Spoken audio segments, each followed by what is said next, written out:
ಓಂ ನಮಸ್ತೆ ಎಲ್ರಿಗೂ. ಸಾಕಷ್ಟು ಜನರ ಪ್ರಶ್ನೆ ಏನಪ್ಪ ಅಂತ ಹೇಳಿದ್ರೆ, ಈ ಗೋಘೃತಾಮೃತವನ್ನು ಯಾರು ಹಾಕಿಸ್ಕೊಳ್ಬೇಕು? ಗುರುಜಿ, ನನಗೇನು ಸಮಸ್ಯೆ ಇಲ್ಲ, ನಾನು ಹಾಕಿಸ್ಕೋಬೇಕಾ ಅಂತ. ಎಲ್ರಿಗೂ ಸ್ಪಷ್ಟವಾಗಿ ಒಂದು ವಿಚಾರ ಹೇಳ್ತೀನಿ.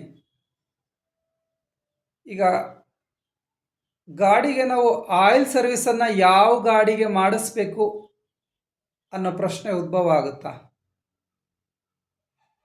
ಆಯಿಲ್ ಸರ್ವಿಸನ್ನು ಕಾಮನ್ ಆಗಿ ಎಲ್ಲ ಗಾಡಿಗೂ ಕೂಡ ಮಾಡಿಸೋದಿರುತ್ತೆ. ಆದರೆ ರಿಪೇರಿ ಮಾತ್ರ ಯಾವ ಗಾಡಿ ಕೆಟ್ಟಿರುತ್ತೋ ಆ ಗಾಡಿಯನ್ನು ರಿಪೇರಿಗೆ ಬಿಡ್ತೀವಿ. ಸೊ ಇಲ್ಲಿ ನಾನು ರಿಪೇರಿ ಕೆಲಸ ಅಲ್ಲ, ಇದು ಗೋಘೃತಾಮೃತ ಪ್ರಾಶನ ರಿಪೇರಿ ಅಲ್ಲ, ಇದು ಆಯಿಲ್ ಸರ್ವಿಸ್ ಇದ್ದ ಹಾಗೆ.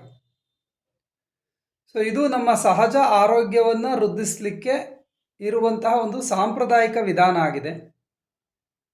ಹಾಗಾಗಿ ಕೆಲವು ಸಂದರ್ಭಗಳನ್ನು ಹೊರತುಪಡಿಸಿದರೆ ಉಳಿದಂತೆ ಎಲ್ಲರೂ ಕೂಡ ಈ ಘೃತಾಮೃತ ಪ್ರಾಶನವನ್ನು ಹಾಕಿಸಿಕೊಳ್ಳೋದು ಆರೋಗ್ಯದ ದೃಷ್ಟಿಯಿಂದ ಒಳಿತು. ಇನ್ನು ಪ್ರಯೋಜನಗಳಿಗೆ ಅಂತ ಬಂದಾಗ ಹಾಕಿಸ್ಕೊಂಡವರಲ್ಲಿ ಆಗಿರುವಂತಹ ಪರಿಣಾಮಗಳನ್ನು ನೋಡಿದ್ರೆ, ಈಗ ಕೆಲವರು ಹಾಕಿಸ್ಕೊಂಡಂಥವರು ಸಾಕಷ್ಟು ಜನರಲ್ಲಿ ತಲೆನೋವು ಗಣನೀಯವಾಗಿ ಕಡಿಮೆ ಆಗಿದೆ. ಮೈಗ್ರೇನ್ ತಲೆನೋವು ಎಕ್ಸ್ಪೆಷಲಿ. ಕಣ್ಣು ಉರಿ, ಕಣ್ಣು ಚುಚ್ಚದಂತೆ ಆಗ್ತಾ ಇತ್ತು, ಕಡಿಮೆ ಆಗೈತೆ ಅಂತ ಹೇಳ್ತಾರೆ. ನಿದ್ರೆ ಬರ್ತಿರ್ಲಿಲ್ಲ, ನಿದ್ರೆ ಚೆನ್ನಾಗಿ ಬರ್ತಿದೆ ಅಂತ ಹೇಳ್ತಾರೆ. ಸೈನಸೈಟಿಸ್ ಬೆಳಗ್ಗೆ ಎದ್ದ ತಕ್ಷಣ ಮೂಗು ಕಟ್ಕೊಳ್ಳೋದು, ಸೀನೋದು, ಈ ಥರ ಸಮಸ್ಯೆಗಳು ನಿವಾರಣೆ ಆಗಿರೋದು ಸಾಕಷ್ಟು ಜನರಲ್ಲಿ ಕಂಡು ಬಂದಿದೆ. ಮತ್ತು ಕೆಲವರಲ್ಲಿ ಸರ್ ಗಂಟ್ಲು ಒಣಗ್ದಂಗೆ ಆಗ್ತಾ ಇತ್ತು, ನನಗೆ ಯಾವಾಗಲೂ ಗಂಟ್ಲು ಡ್ರೈ ಆಗ್ತಾ ಇತ್ತು, ಇವಾಗ ಗಂಟ್ಲು ಡ್ರೈನೆಸ್ ಇಲ್ಲ ಅಂತಾರೆ. ಇನ್ನು ಕೆಲವರಲ್ಲಿ ಮುಖದ ಮೇಲಿದ್ದಂತಹ ಕಲೆಗಳು ಮತ್ತು ಬಂಗು ನಿವಾರಣೆ ಆಗಿದೆ. ಮತ್ತು ಮೊಡವೆಗಳು ನಿಯಂತ್ರಣಕ್ಕೆ ಬಂದಿದ್ದಾವೆ.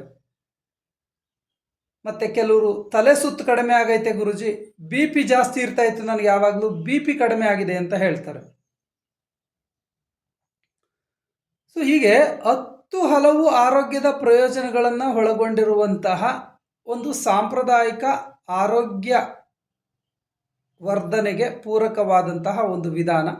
ಇದು ನಮ್ಮ ನಾಡಿಗಳನ್ನು ಶುಚಿಭೂತಿಗೊಳಿಸೋದ್ರಿಂದ ನಮ್ಮ ಸಮಸ್ತ ಶರೀರದಲ್ಲೂ ಕೂಡ ನವ ಚೈತನ್ಯ ಶಕ್ತಿ ವೃದ್ಧಿ ಆಗುತ್ತೆ.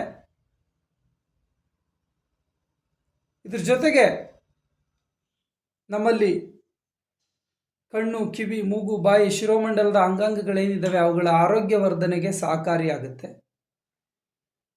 ಮಕ್ಕಳಲ್ಲಿ ವಿಶೇಷವಾಗಿ ನೆನಪಿನ ಶಕ್ತಿ ವೃದ್ಧಿ ಆಗಲಿಕ್ಕೆ ಸಹಕಾರಿಯಾಗುತ್ತೆ. ಮಾನಸಿಕ ಒತ್ತಡ ನಿವಾರಣೆ ಆಗುತ್ತೆ. ಈಗ ಯಾರೋ ಒಬ್ಬರು ಪೊಲೀಸ್ ಇಲಾಖೆಯವರು ಒಂದು ವಾರದಿಂದ ಬರ್ತಾ ಇದ್ದಾರೆ, ಸರ್ ನನಗೆ ಕೆಲಸ ಮಾಡೋಕ್ಕಾಗ್ತಾ ಇರಲಿಲ್ಲ, ತುಂಬ ಸ್ಟ್ರೆಸ್ ಆಗ್ತಾ ಇತ್ತು, ಇವಾಗ ಒಂದು 4 ದಿನದಿಂದ ಆರಾಮ್ ಅಂತ ಅನಿಸುತ್ತೆ, ಈಗಲೂ ಕೆಲಸದ ಒತ್ತಡ ಅಷ್ಟೇ ಇದೆ ಆದರೆ ಒತ್ತಡ ಅಂತ ಅನ್ನಿಸ್ತಿಲ್ಲ ಅಂತ. ಇನ್ನೊಂದು ಇಲಾಖೆಯವರು ಯಾರು ಬರ್ತಾಯಿದ್ರು, ಮೊದಲು ತುಂಬ ಸ್ಟ್ರೆಸ್ಸು ಅನಿಸೋದು ಸರ್, ಕೆಲಸ ಮಾಡಲಿಕ್ಕೆ ಆಗ್ತಿರ್ಲಿಲ್ಲ, ಇವಾಗ ಆರಾಮ್ ಅಂತ ಅನಿಸುತ್ತೆ ಅಂತ. ಸೊ ವಿಶೇಷವಾಗಿ ನಮ್ಮ ಮೆದುಳಿನ ನರಬಳ್ಳಿಗಳಿಗೆ ಇದು ಒಂದು ಟಾನಿಕ್ ರೀತಿ ಕೆಲಸವನ್ನು ಮಾಡುತ್ತೆ. ಸೊ ಹಾಗಾಗಿ ಇದು ಎಲ್ಲರಿಗೂ ಕೂಡ ಎಲ್ಲ ಕಾಯಿಲೆಯ ಸಂದರ್ಭದಲ್ಲೂ ಕೂಡ ಅನುಕೂಲಕರವಾಗಿ ಕೆಲಸವನ್ನು ಮಾಡುತ್ತೆ. ಇದು ಯಾವುದೇ ಕಾಯಿಲೆಗೆ ಔಷಧಿಯಲ್ಲ, ಮತ್ತು ಇತರೆ ಯಾವುದೇ ಔಷಧೋಪಚಾರಗಳನ್ನು ತೆಗೆದುಕೊಳ್ತಾ ಇದ್ರೂ ಕೂಡ ಅದಕ್ಕೂ ಇದಕ್ಕೂ ಯಾವುದೇ ರೀತಿ ಕ್ಲಾಶ್ ಆಗೋದಿಲ್ಲ.